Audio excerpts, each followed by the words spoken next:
Et on va justement s'éloigner du bruit et des festivités pour se rendre à présent dans le calme et la concentration d'un laboratoire.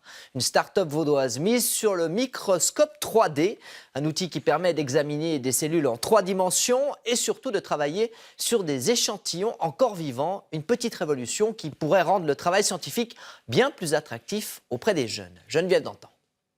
Dans ce laboratoire, des microscopes nouvelle génération. Ici, grâce à un laser mobile, il est désormais possible d'observer des cellules en 3 dimensions.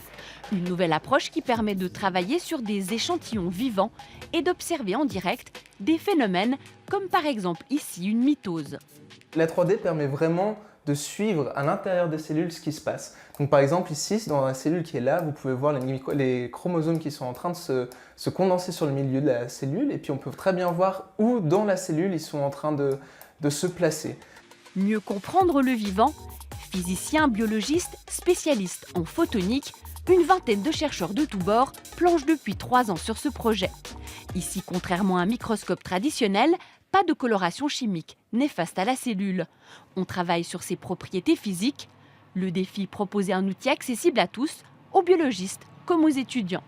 Il faut susciter des vocations et c'est avec ce genre de nouvelles technologies qu'on peut le faire.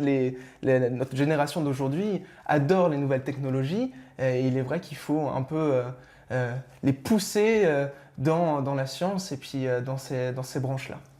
Présents surtout dans les laboratoires de recherche, ces nouveaux microscopes gagnent aussi les écoles du pays. Une approche encore pionnière. Pour l'heure, seuls quelques établissements s'en sont dotés. Ici, dans ce gymnase lausannois, l'appareil a été prêté pour une première phase pilote. C'est comme un fruit plein de graines, donc on va être à la hauteur, on va être créatif. Un outil qui change l'approche elle-même de l'apprentissage. Parce que c'est neuf, on doit tout inventer là autour. Donc on invente des problématiques, on va faire des travaux de maturité neufs, on va pouvoir aller vers du nouveau.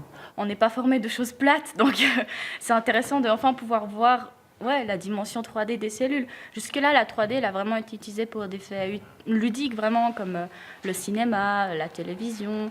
Et là, on l'utilise à des fins utiles. Et la start-up intéresse loin la ronde. Elle bénéficie déjà du soutien d'une trentaine d'investisseurs. Et le rendu 3D, il est parfait. Il est rendu top. Ouais. Une avancée technologique qui permet d'observer réellement les effets d'une substance sur une cellule, de quoi développer de nouveaux domaines de recherche.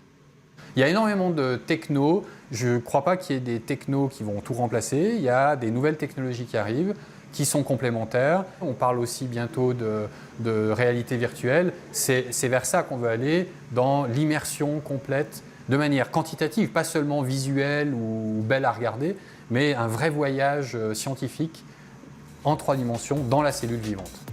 Aujourd'hui, une centaine de microscopes sont en circulation. Une nouvelle technologie, un vrai voyage dans le monde du vivant.